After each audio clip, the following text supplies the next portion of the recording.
बहुत दुखदायक घटना आज विधानसभा आरंभ हो माननीय राज्यपाल अभिभाषण समय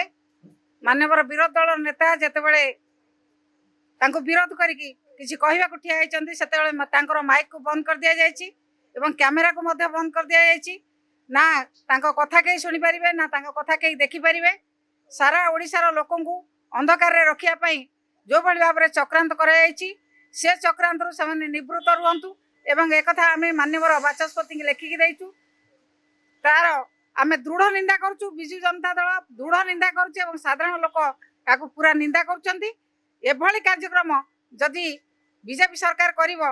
विरोधी दल नेता जहाँ कहे कहला बेले गृह में माइक बंद करदे कैमेरा बंद करदे आपको आम दृढ़ भाव में निंदा करुँ भाव में ये कार्य आ भविष्य न घटू निश्चित भाव में गणतंत्र को हत्या करने से निजे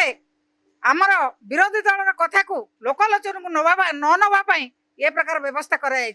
विरोधी दल नेता प्रति अपमान विरोधी दल प्रति अपमान विजु जनता दल आर प्रतिवाद करुच्ची दृढ़ निंदा करुच्ची।